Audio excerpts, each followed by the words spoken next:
Vamos a dar inicio a esta que es nuestra primera sesión académica del año y en esta nueva directiva que me honro presidir. Yo creo que es una muy buena forma de iniciar nuestras actividades de este año. En principio, por contar con una persona muy reconocida en su campo, en el campo de las ciencias médicas, y una persona que ha destacado y que ha trascendido por la buena práctica de saber comunicar las cosas más complejas que en ocasiones por los términos médicos resulta un poco difícil divulgarlo. Hoy vamos a tener a un miembro de la directiva precisamente actual, al doctor Rodrigo Ramos Zúñiga, quien nos va a presentar una de sus últimas obras en términos de un documento que se intitula Neuroanatomía de la Esperanza. Y creo que en un ambiente donde la depresión y la desesperanza a veces quiere reinar, me parece que es formidable. Y me parece también formidable, y le agradezco la visita al doctor Fernando Petersen Aranguren, quien va a ser nuestro invitado que vamos a tener en esta presentación y en este arranque de las sesiones académicas de la Benemérita Sociedad de Geografía y Estadística del Estado de Jalisco, aquí en su casa sede para este año del 2018. Le doy la palabra a nuestro secretario, doctor José Sósimo Orozco, para que haga la presentación del orden del día y conduzca nuestra sesión académica. Sí, muchas gracias. Muy buenas noches. Bien, el primer punto, apertura de la sesión, ya se ha hecho por el doctor Arturo Curiel Ballesteros. La presentación del Presidium, se encuentra con nosotros nuestro presidente, doctor Arturo Curiel Ballesteros, como dijimos, presidente de la Benemérita Sociedad de Geografía y Estadística del Estado de Jalisco.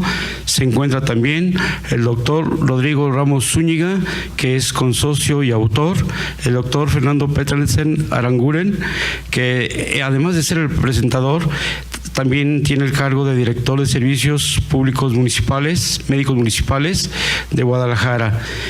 Bueno, pues en ese orden vamos a darle su participación, dejarle la palabra al doctor Fernando Petersen Aranguren para que haga la participación precisamente referente a esta obra muy importante. Muchas gracias, buenas noches a todos. Es un gusto de verdad estar aquí en la Benemérita Sociedad de Geografía y Estadística del Estado de Jalisco.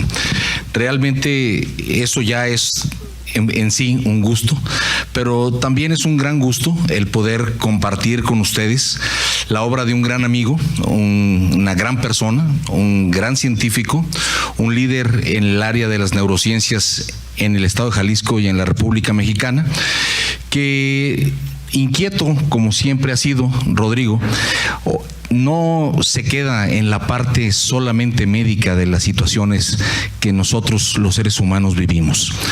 Su impulso ha llevado a escribir varias obras de carácter literario total y absolutamente diversas, y hoy nos comparte, y me siento muy orgulloso y muy agradecido, Rodrigo, que me hayas hecho el favor de invitarme a conducir y a platicar con las personas de la sociedad sobre esta obra que tú nos explicarás desde la perspectiva del autor, pero que creo que es importante compartir con ustedes la delicia que significa leer esta obra. Y quisiera empezar con una frase que pones tú en tu libro, que dice: ¿qué es la esperanza? Esperanza es la alegría inconstante, llena de incertidumbre. Creo que es una magnífica frase de un gran filósofo, Spinoza, pero que determina en mucho el pensamiento que tarde que temprano refleja en su obra Rodrigo, y que determina mucho de esta controversia filosófica que Damasio tiene con Spinoza, y por eso surgen las situaciones. Esta obra es una obra de 16 capítulos en la cual está dividido prácticamente en diferentes áreas. La primera es un área que habla sobre la teoría de la esperanza, sobre las teorías que existen, y preguntándome alguna vez ¿por qué me invitó a mí, Rodrigo, a compartir con ustedes esta obra. La verdad es que le estuve dando muchas vueltas y no podía encontrar la razón por la que me había invitado, hasta que leyendo el libro me encontré que tenemos 500 años discutiendo el mismo tema, ¿no? El tema de las emociones, el tema de dónde surge la emoción y de dónde surge la esperanza. Y es por eso que estoy seguro que nada mejor para alguien que piensa como Hipócrates, o sea, Rodrigo, ¿no? Médico, pero además cerebrocéntrico, en donde el cerebro es la parte más importante, ¿no? De su quehacer, de su pensar, de su vivir, de su tocar, ¿no? Vive en constante confrontación con la otra visión del mundo, la otra visión médica. La visión que en 1500 hace que surja un gran libro y dice: el corazón se mueve, de motus cordi, el primer gran libro de medicina en el cual surge este gran conocimiento de que el corazón, había un órgano que se movía, y este corazón ha sido estudiado por muchísimas gentes, ¿no? Y yo creo y estoy seguro que Rodrigo me invitó a comentar esto para seguir con la discusión bipolar en el sentido del área cerebrocéntrica que él representa con la teoría cardiocéntrica que yo represento como cardiólogo. ¿Sí? Hay que entender que la cerebrocéntrica era más impulsada por el médico, por Hipócrates, mientras que la cardiocéntrica era impulsada por el gran filósofo de la época, Aristóteles. Entonces, no nos vamos a discutir la cardiocéntrica y la cerebrocéntrica, pero creo que es importante en este escenario, en este contexto, empezar a hablar sobre la obra de Rodrigo Ramos. Esta obra, además, es importante porque se basa también en una teoría que se llama teoría de la esperanza. Esta teoría de la esperanza explica el proceso conductual de por qué las personas elegimos una opción de comportamiento sobre otra elección. Esta teoría de la esperanza, que viene siendo manejada desde hace tiempo en la psicología, hoy nos abre una gran oportunidad este libro para que nos adentremos a entender que mucho de lo que pensamos, que mucho de lo que sentimos, que mucho de lo que vivimos, no es solo una determinación conductual, sino que tiene una esencia biológica, una esencia que hoy entendemos a partir de la fisiología y no nomás de la neuroanatomía. El libro, del cual me permitiré leerles unos párrafos que creo que son muy importantes, además de llevarnos hacia la neuroanatomía, y mucha gente dirá, si no soy neurólogo y neurocirujano, va a estar muy complicado entender este libro. La verdad, primero nos invita a entender la esperanza, y nos invita a entender la esperanza de dos formas.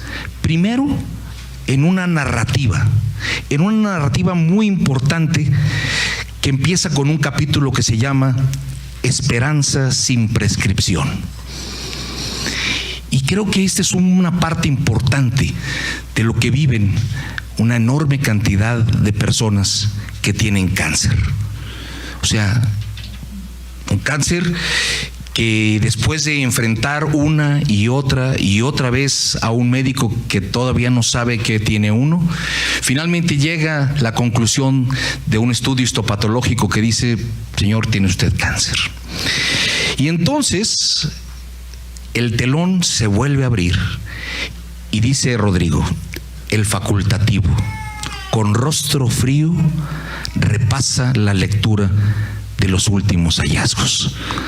Y esos son momentos desgarradores que pueden ser llenos de esperanza o llenos de desesperanza. En esta descripción oncológica dice Rodrigo: esta fue la última vez que fui a un oncólogo. ¿Por qué? Porque estoy decidido que nadie puede robarme la esperanza. Esta parte es muy importante. ¿Cuánta gente se le dice tienes cáncer y no hay nada que hacerte? Esa esperanza no nos la puede robar nadie.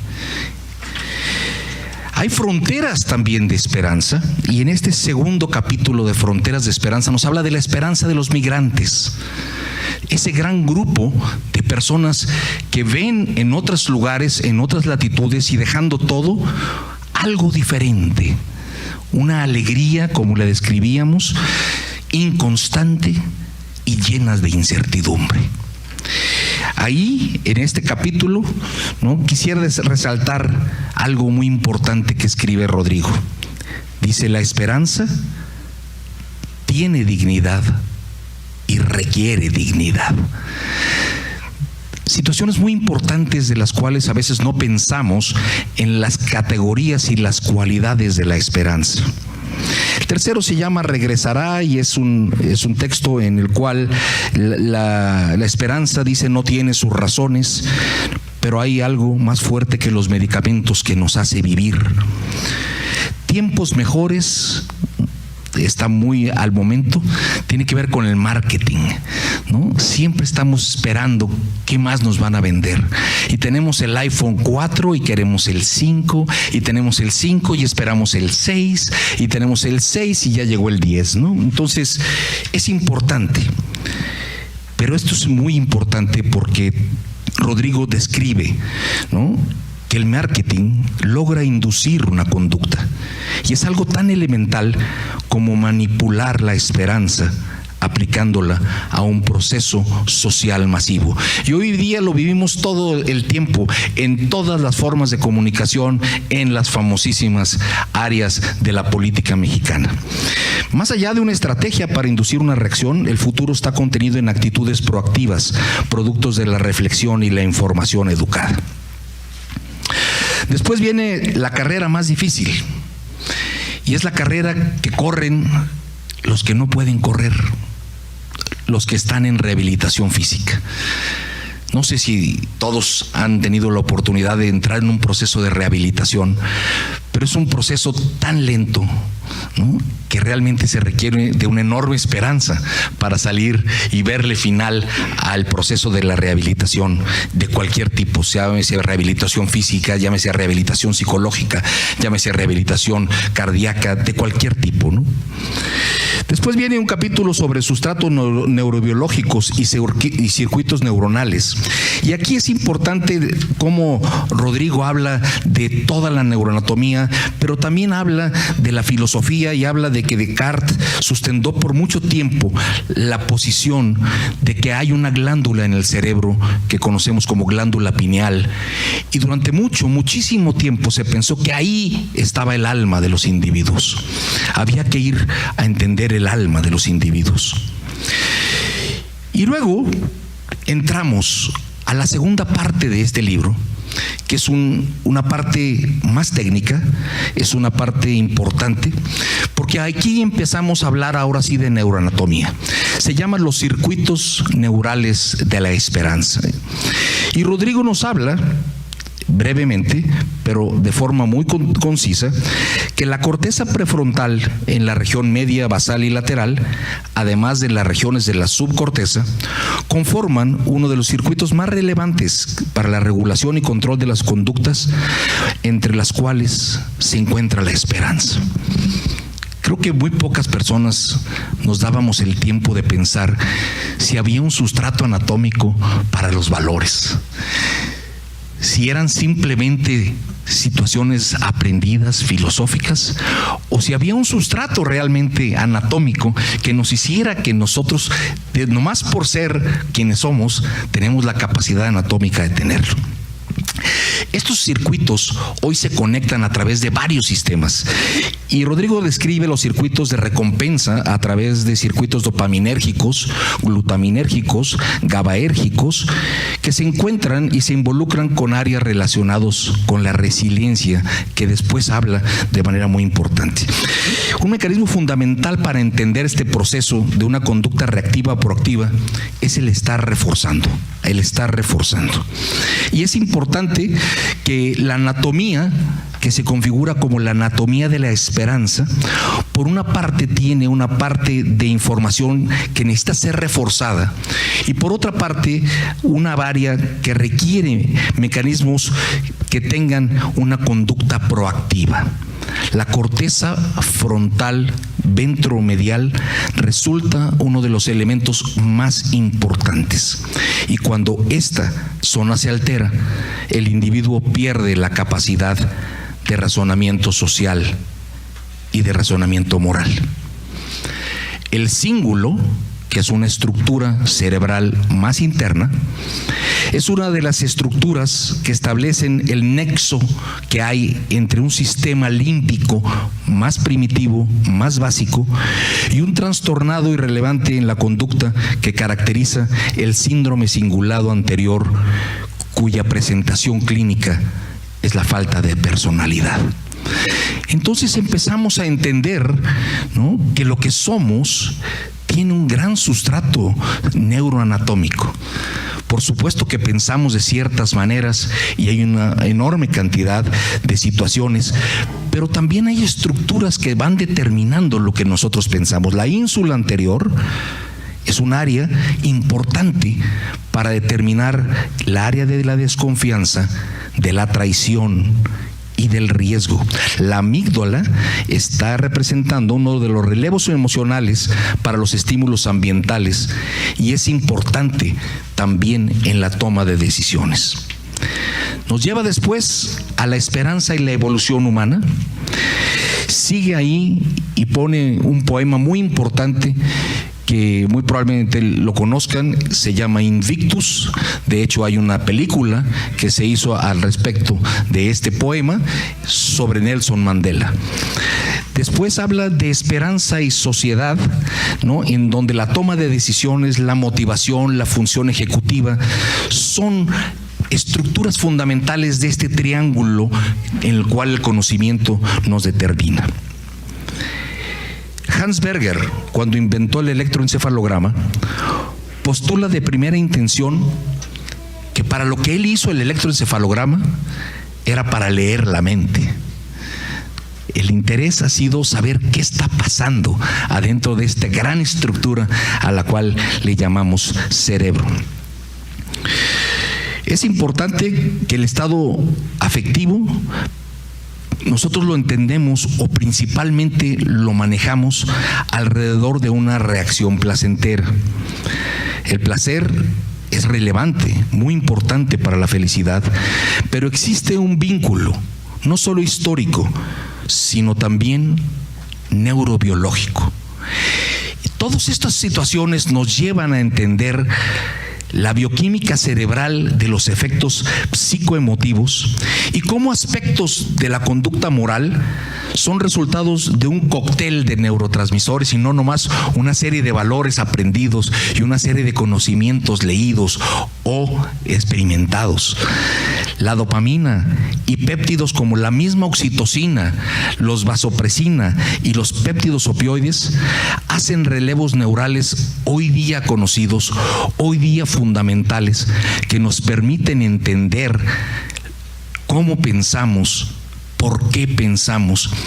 Y hoy día también tendremos que abrir nuestra mente y abrir nuestro cerebro y abrir nuestro corazón a entender que a veces la comunicación entre los seres humanos es tan compleja y tan diversa porque no solo es la educación, sino la propia estructura neuronal, la propia estructura de neurotransmisores, las que nos facilita o las que nos permite de manera definitiva llegar a entender esto. La empatía como vinculación del cerebro social y la esperanza, las emociones morales que están codificadas para su percepción social en la corteza temporoparietal, el conocimiento conceptual en la corteza temporal anterior, el pensamiento abstracto en la corteza prefrontal anterior, medial y lateral. Es decir, todo lo que sentimos, todo lo que vivimos tiene una expresión neuroanatómica. Ese es uno de los grandes aportaciones que hoy este libro de Rodrigo Ramos nos trae. La neurociencia como parte de la conducta altruista y la relación con la esperanza nos habla también de en dónde se localiza esta área prefrontal, la dimensión moral del cerebro humano y los valores morales que tienen un enlace puntual con los valores sociales y que determinan y son una estrategia de supervivencia. La oxitocina, uno de los péptidos cerebrales más antiguos en la evolución de los mamíferos, determina la conducta de adaptación, la de protección, la de cuidado preparatorio durante el parto y la del cuidado de las madres a sus crías. Todos estos neuropéptidos son productos biológicos que tienen que tener un sustrato y que tienen que expresarse para que tengamos esto. Dice Einstein que la emoción más hermosa y profunda que podemos experimentar es la sensación de lo místico. El sistema límbico, el sistema estriado anterior, la estrecha conexión con el sistema nervioso autónomo cumplen una función para ello. Hay esperanza y desesperanza en la salud. La depresión endógena, enfermedad que tanto estamos sufriendo. Y esa es quizá la otra parte de por qué Rodrigo me invitó hoy aquí. Estamos encabezando un trabajo sobre depresión y ansiedad en el enfermo del corazón. Hoy día las enfermedades cardiovasculares son la causa número 1 de muerte en México y en el mundo. Pero se espera que para el año 2030, y espero que todos estemos aquí dentro de 13 años, ¿no?,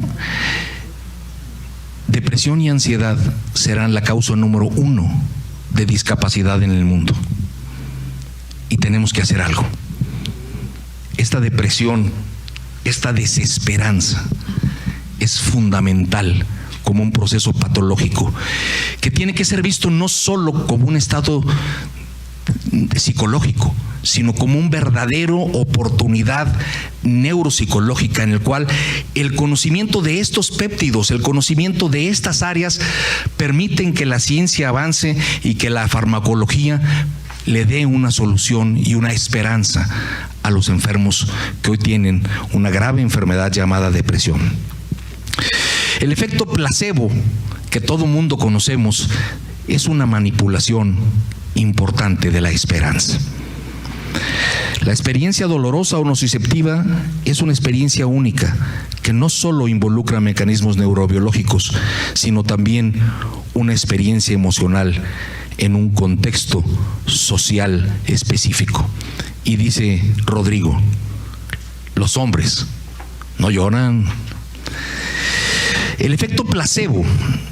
Existen, por supuesto, que muchísimas evidencias documentadas que hablan del proceso de activación de sistemas de dopamina, de sistemas mesolímbicos y de sistemas mesocorticales. Es importante la pasión que determina en muchos procesos la preservación de la especie, pero la función cognitiva que representa la racionalidad y los dominios que propician la interacción del individuo es la parte más importante en una sociedad. La esperanza, pues, representa un panorama de expectativa, pero también de recompensa, con circuitos de los cuales no siempre estamos conscientes. La esperanza, por supuesto, es poderosamente terapéutica. La desesperanza, dice Rodrigo, y estoy de acuerdo, es devastadora. La resiliencia es el último capítulo que tiene Rodrigo. La resiliencia de la cual oímos muchísimo hablar y de la que entendemos realmente muy poco. Esta resiliencia representa un proceso psicoafectivo y cognitivo que confiere al individuo la capacidad de adaptarse, pero de manera positiva ante condiciones adversas y aún así salir fortalecido. Y aquí quizá debamos volver al Invictus de Nelson Mandela, quizá el ejemplo más importante de resiliencia, ¿no? Tenemos muchísimos ejemplos en la historia de los seres humanos de resiliencias, pero esta es una que todos los que estamos en este salón nos tocó vivir. Sin duda, Nelson Mandela, un ejemplo importante de resiliencia. Después viene el epílogo y Rodrigo dice: la esperanza es movimiento, la esperanza es acción, la esperanza es mantener un cerebro proactivo. La mayoría de las emociones sociales también se consideran emociones morales y por eso hay que contenerlas y hay que tenerlas siempre en forma proactiva. Finalmente, los últimos capítulos se da el tiempo, Rodrigo, de revisar la historia, de revisar qué piensa, qué ha venido pensando la gente sobre la esperanza. Y tenemos gente como Jalil Gibran, como Martin Luther King, como Nietzsche, como Baltasar Gracián, como Facundo Cabral, etcétera, etcétera, etcétera, que nos hablan sobre la esperanza. Creo que es una compilación muy importante, creo que es una compilación muy amena, creo que es un libro que todos deberíamos de leer, no solo para entender lo que hasta hace poco no entendíamos, que era el comportamiento de los demás seres humanos. Queremos que nos entiendan, queremos que sepan lo que sabemos, queremos que se comporten como nos comportamos. Y hoy día la neurociencia nos dice que a pesar de tener estructuras ventrales, límbicas, mesocentrales, temporales iguales, hay neuropéptidos que funcionan de manera diferente. Hoy este libro, que les invito a que todos lo lean y que todo mundo lo disfrute, porque la verdad su manera de escribirlo es sensacional, nos invita sobre todo a ser mejores seres humanos. La esperanza no solo como una virtud teologal, sino como una realidad neurobiológica que tenemos todos los días. Muchas gracias.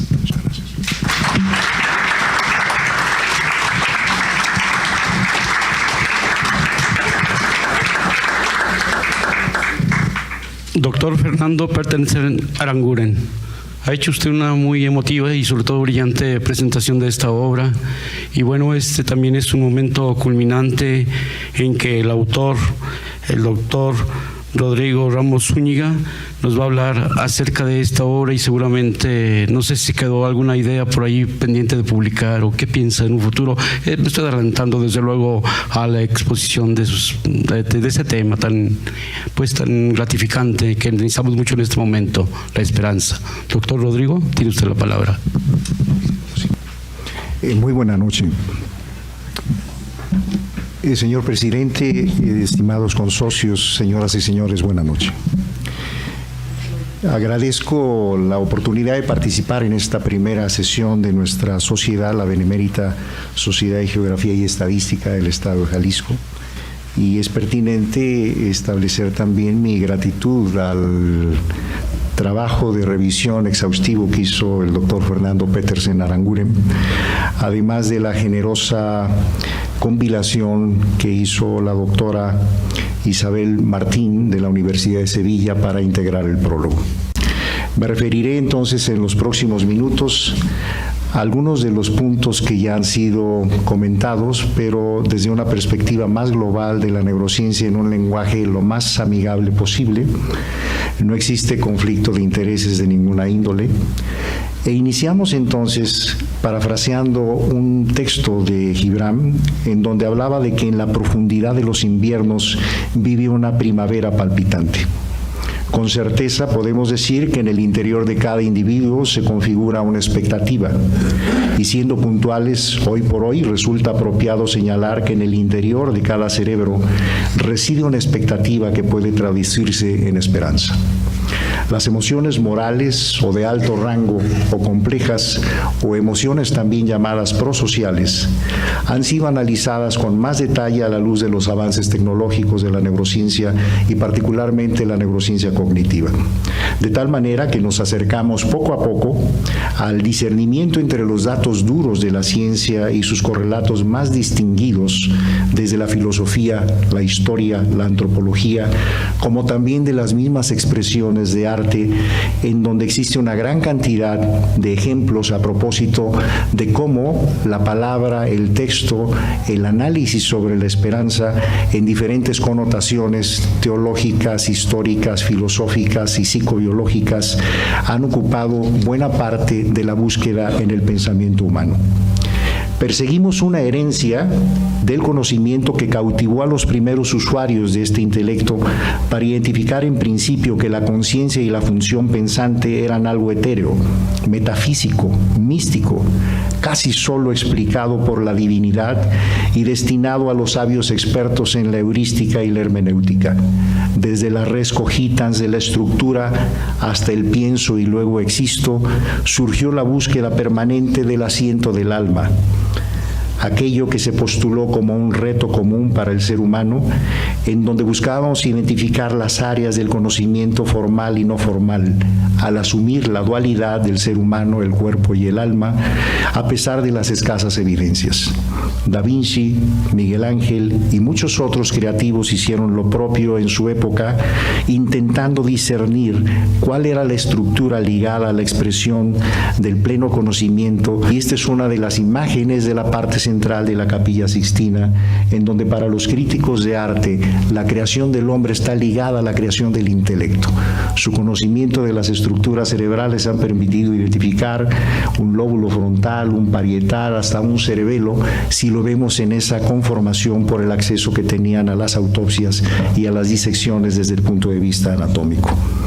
La filosofía, a través de diferentes construcciones teóricas, postuló en su momento la configuración de la conciencia y sus límites, a través de paradigmas que conjugaban la metafísica con algunos intentos más pragmáticos, como la percepción aristotélica de que el cerebro era una especie de radiador para estabilizar la temperatura corporal.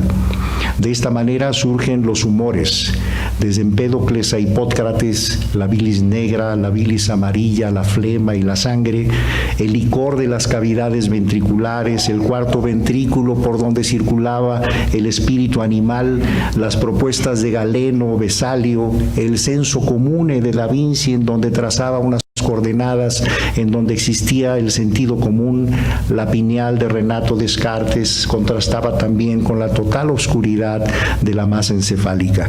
Seguíamos replicando, como en el tiempo de los egipcios, que el cerebro era una masa inerte, desconocida y además innecesaria para pasar con Anubis al otro mundo. Esta es una imagen casi contemporánea de los estudios hechos en las momias en Egipto, en donde se identifica el sitio en la base del lóbulo frontal en donde se extraía el cerebro como parte de los procesos funerarios y que no era necesario para la preservación de la otra vida. En cambio, el corazón era muy importante que se preservara. Este desarrollo filogenético y ontogenético nos ha permitido identificar una secuencia histórica sobre el desarrollo del cerebro del Homo sapiens, logrando situarlo como un órgano flexible, cambiante, plástico, que no solo responde a estímulos, sino que se adapta y posee un autogobierno biológico y funcional. Es esta condición lo que le confiere una autonomía particular que va más allá de la visión reduccionista de un órgano. Es decir, es responsable de nuestra identidad, de nuestra diversidad, de nuestra capacidad de adaptarnos e interactuar con los otros mediante conexiones empáticas y de sincronización. El ejemplo más común en la neurobiología es el bostezo. Si alguien empieza a bostezar, inmediatamente empieza a haber una transmisión de sincronización y que entre paréntesis quienes estamos en la enseñanza sabemos que es momento de terminar la clase porque nadie está captando nada. Si bien compartimos ancestros comunes y líneas génicas muy cercanas para entender los mecanismos de esta reacción primitiva, desde el diencéfalo más primitivo, integramos el hambre, la sed, la saciedad, la ira, el miedo, la sexualidad evolutiva, desde el punto de vista de la estructuración cortical y la conformación de redes funcionales complejas, que replantearon el paradigma reactivo clásico del cerebro para hacerlo un paradigma creativo y finalmente un paradigma proactivo. De esta forma, escalaron las estrategias alimentarias, las de defensa, las de organización social, la sexualidad incorporó la hedonia más allá de la reproducción y el ser humano, como dijo Mark Twain, es el único animal que come sin tener hambre, que bebe sin tener sed y que habla sin tener algo que decir. Justo en este espacio evolutivo se permaneció estacionado por muchos años, como en una infancia silente, hasta que la ciencia descubre el microscopio, Leeuwenhoek, la biología, el arte, Vermeer, los pintores holandeses, que no tarda en transferirse a la ciencia de la microestructura humana, y con ello aparece la reacción enera de Camillo Golgi en Italia, que pensaba que todo el cerebro era una sola red. La asertividad científica de Ramón y Cajal permitió ilustrarnos posteriormente que la neurona y la teoría neuronal, apenas a 112 años de que recibieron el Nobel, era otra perspectiva de entender el cerebro y su comunicación a través de lo que se llamó también la sinapsis. Pese a todo ello, la parte conceptual y romántica de la historia cardiocéntrica nos sigue acompañando. Predomina como centro de los afectos las emociones al traducir la taquicardia como enamoramiento y configurarle un importante escenario en todas las expresiones de la creatividad, la música, la literatura. Las fibras de Purkinje funcionan para otra cosa, como lo sabe el doctor Petersen, pero en nuestra cartografía funcional, nuevos mapas, nuevos genomas, el conectoma, nos han planteado entonces a un cerebro pletórico de información y con diferentes dominios corticales y dominios subcorticales que no solamente definen el origen de la neurociencia cognitiva y sus componentes más trascendentes, la conciencia, la orientación, el GPS cerebral que fue motivo de Nobel hace 2 o 3 años, la memoria, el juicio, el lenguaje, la abstracción, el afecto, etcétera, también nos propone el rol de la interacción del cerebro con otros cerebros, que es el cerebro social y las emociones complejas. Es ahí donde encontramos la empatía, la sincronización conductual, la solidaridad, la cooperación, el altruismo, la reciprocidad, la resiliencia, la capacidad de abstracción de alto rango, la inducción, la deducción, la síntesis, el análisis, etcétera.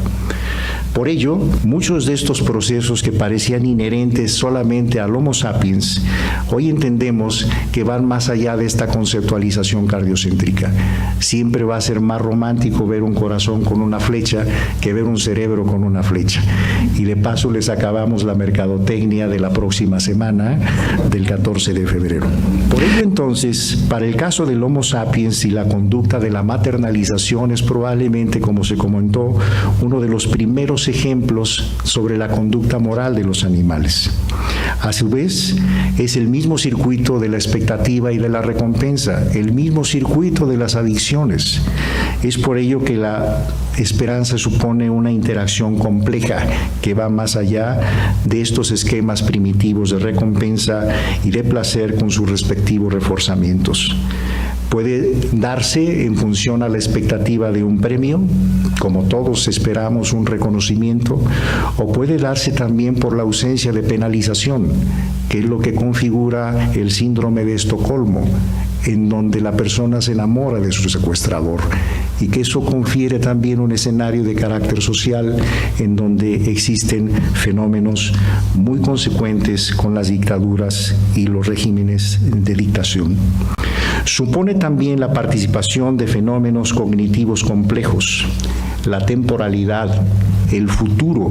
La esperanza necesariamente involucra al tiempo hacia el futuro y permite entonces, a través de la predicción, que podamos establecer una serie de toma de decisiones que pueden ser inmediatas, como en el trastorno de déficit de atención, donde predominan los impulsos y hay más acelerador que freno, o el cálculo de los riesgos, como la teoría de las apuestas de Iowa, que fundamentan entonces la toma de decisiones en función al riesgo-beneficio, y con ello la planeación es parte también de esta esperanza y de la ejecución premeditada de acciones y conductas proactivas.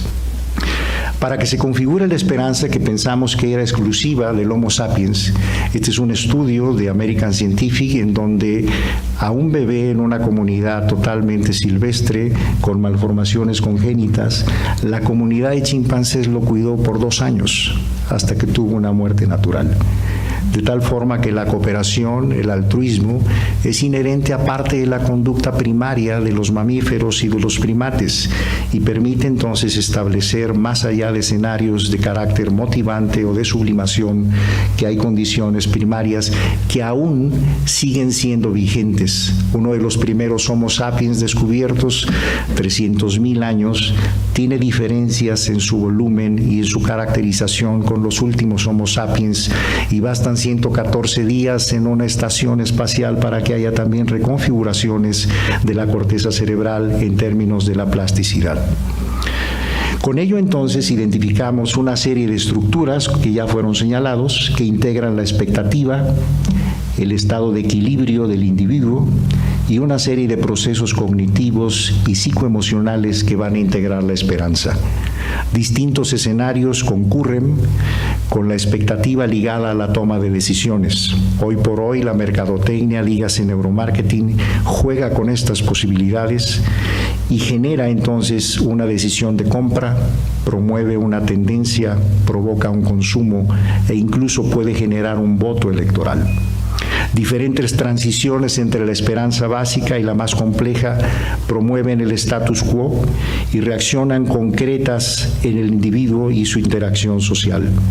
Tiene un poderoso efecto en el extremismo y en el fundamentalismo conductual como orígenes de trastornos sociales y usualmente puede conjugarse con el placebo o el nocebo en toda una gama de alternativas terapéuticas propias de nuestro arsenal sociocultural. Nadie sabe cómo actúa, pero la persona se siente bien. La distorsión de la esperanza también existe y se traduce en desesperanza.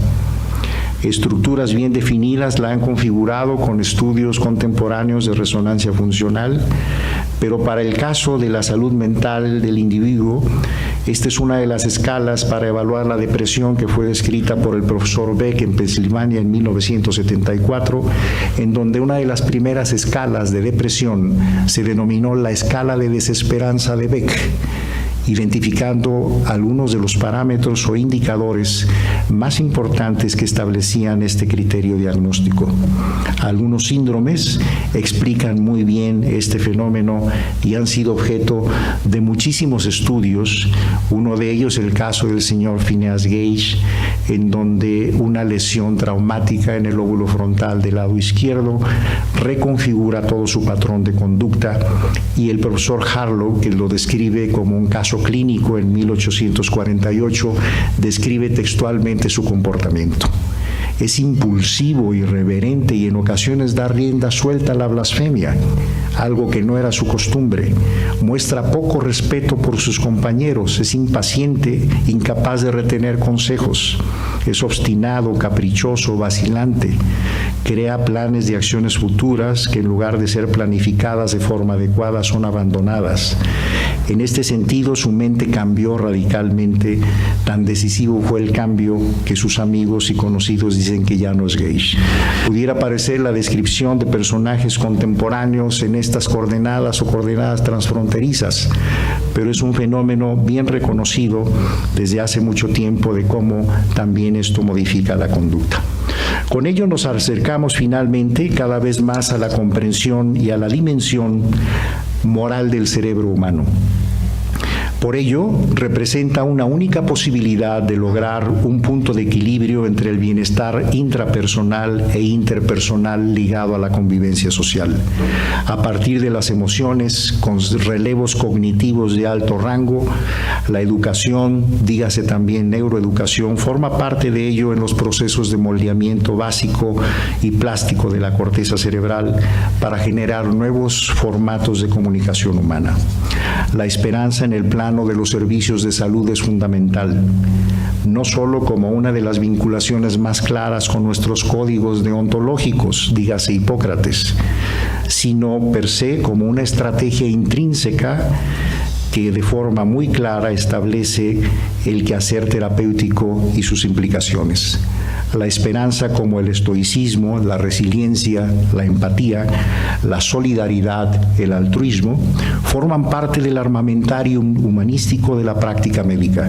El transitar entre la disertación metafísica a la toma de decisiones y el pragmatismo bajo estas inspiraciones cognitivas es una responsabilidad tan grande como saber medicina.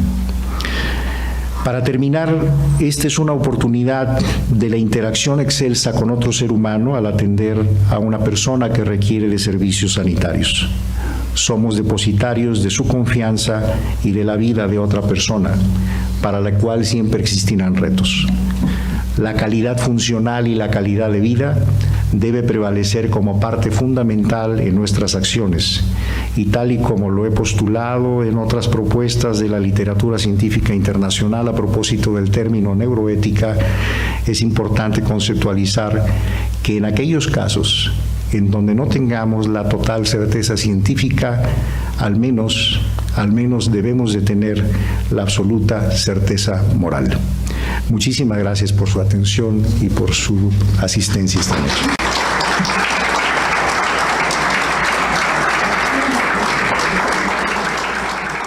De acuerdo con la orden del día, pues continuaríamos, pero antes, desde luego, de dar paso a una sesión breve de preguntas y respuestas, pues queremos agradecer la presencia de una persona muy estimada por esta institución, que es nuestro expresidente, doctor Silviano Hernández González.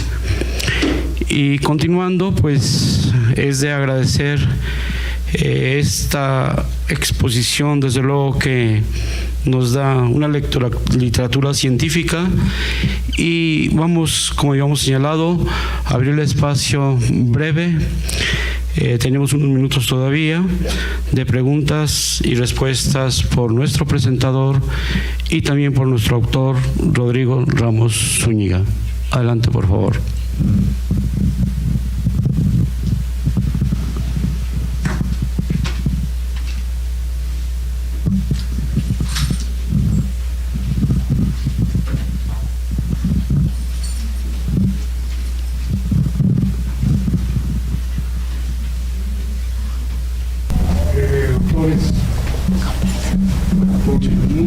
Sí, adelante, por favor. Gracias. Con mucho temor estoy tomando la palabra, porque esta explicación profundamente interesante y de muy alto nivel de conocimiento me deja sentir que habré de preguntar.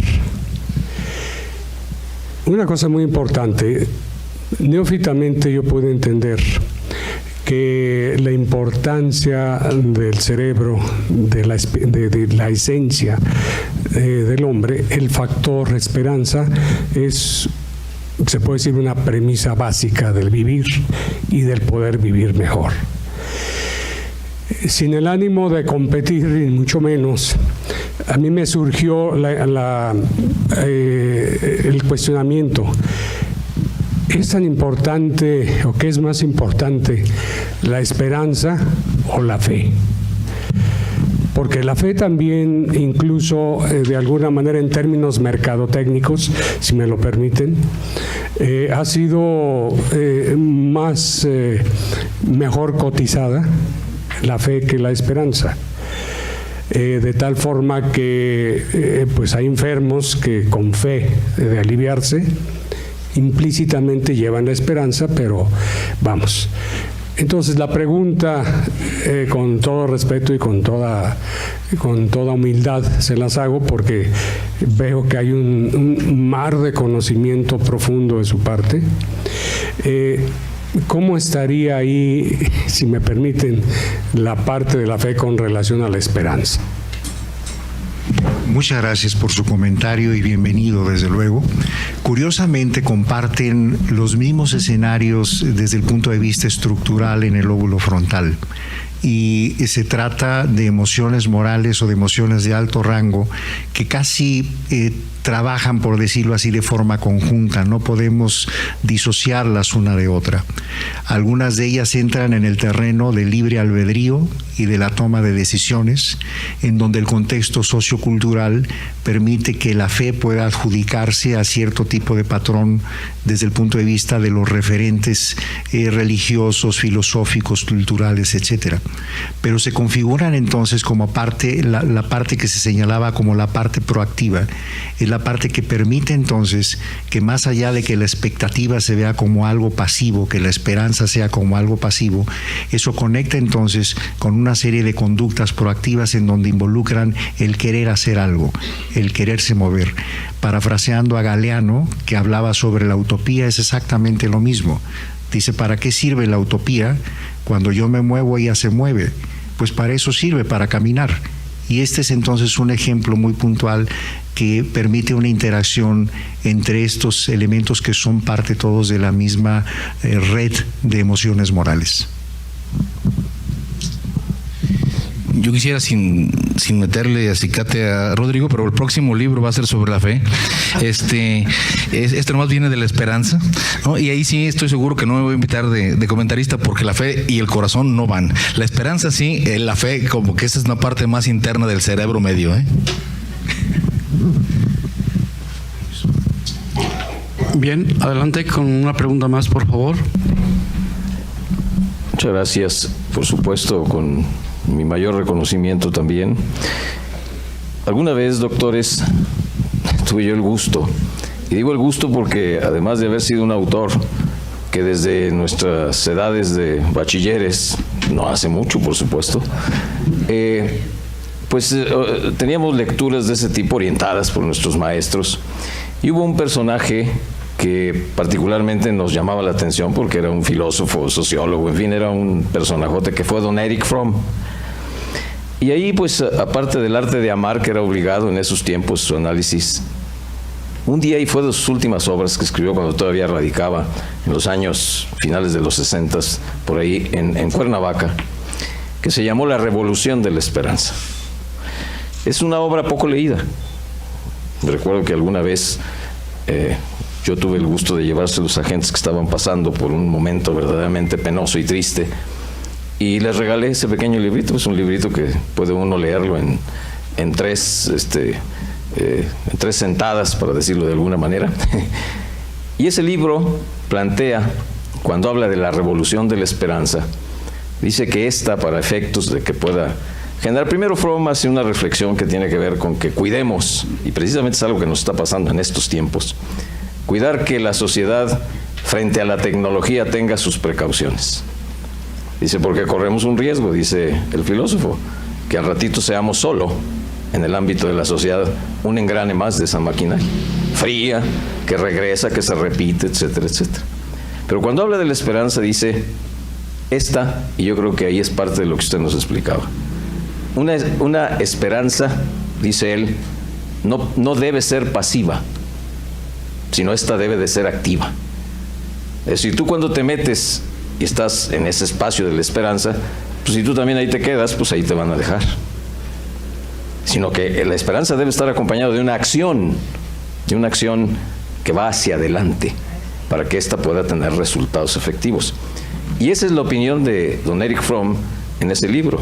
Y bueno, cita ejemplos y plantea por qué, si no es, y cita un caso así, pues claro, por supuesto hipotético, de un personaje que está en la entrada del cielo. Y entonces, cuando San Pedro le abre la puerta y le dice, espérate ahí, Y entonces el Señor veía que entraban y entraban y entraban y el Señor seguía ahí, nunca paró la mano, ni volvió a pedir nada, ni volvió a decir nada. Y entonces fue cuando dijeron, ¿qué seguiste haciendo para entrar acá, el reino de los cielos? Entonces tu esperanza, esa expectativa, esa cosa fundamental, pues se quedó pasiva. Y entonces siguieron otros que hicieron otra cosa, que participaron, que desarrollaron, que empujaron, que fueron proactivos en eso y lograron su objetivo. Entonces yo creo que aquí, salvo su mejor opinión, esto de la esperanza activa es distinta de la pasiva. Y yo creo que hay que estar por ahí. No sé cuál sería su opinión, lo recuerdo porque a mí me causó un buen impacto y además recomiendo la lectura, ustedes seguramente ya lo habrán hecho, de ese pequeño libro que se llama La Revolución de la Esperanza de Erich Fromm, porque es muy actual y es de allá de la mitad, poco adelante de la mitad del siglo XX. Muchas gracias y nuevamente felicidades, mis estimados doctores. Muchas gracias. Suscribo totalmente su comentario y solamente complementaría de que las mismas redes de los circuitos de los que hemos hablado establecen una consecuencia casi natural de que la expectativa, con o sin recompensa, está conectada a funciones ejecutivas, está conectada a toma de decisiones y está conectada al ejercicio de libre albedrío. De tal forma que si la expectativa, dígase la esperanza, no se conecta con una función ejecutiva, no funciona, no nos sirve para fines de tomar decisiones. Y eso entonces entraría más bien en un estado de apatía que permite entonces que se dé una condición como de parálisis conductual. Y desde el punto de vista social, una esperanza que no se conecta con una acción o con una función ejecutiva no nos sirve, se quedaría a mitad del camino.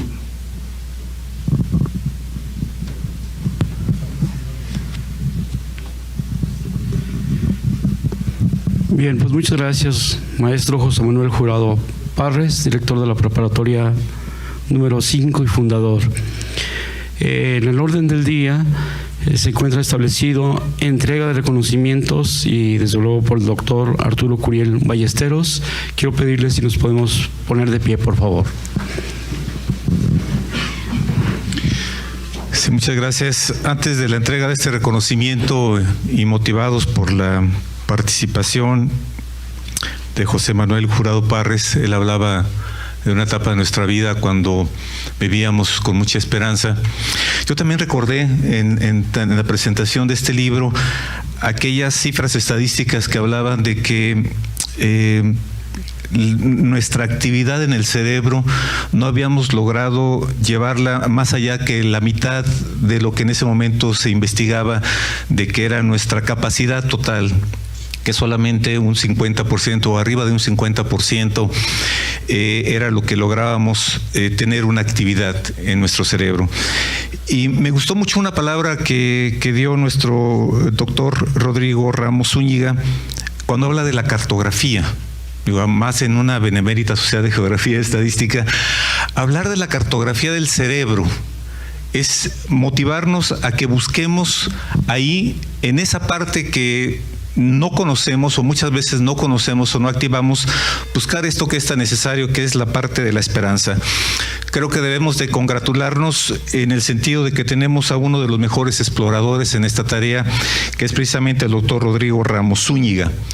Y a nombre de la Benemérita Sociedad de Geografía y Estadística del Estado de Jalisco, quisiera extender este reconocimiento a nuestro miembro activo, el doctor Rodrigo Ramos Zúñiga. Quiero recordar a todos que en esta benemérita sociedad hay el compromiso de que cada uno de sus miembros aporte a la sociedad parte de su conocimiento, y lo que hemos escuchado el día de hoy realmente nos es muy grato, y muchísimas gracias por estar aquí con nosotros, doctor Rodrigo. Sí.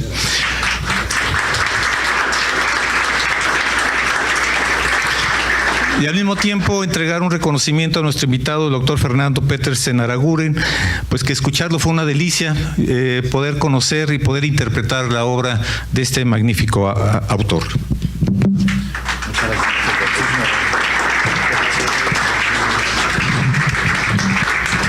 Bien, vamos a continuar.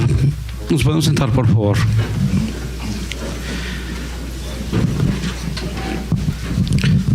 Tenemos dos avisos, invitaciones para todos.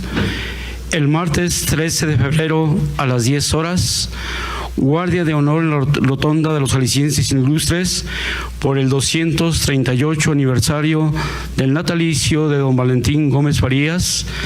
Desde luego se les recomienda, se les pide por favor a nuestros socios portar venera.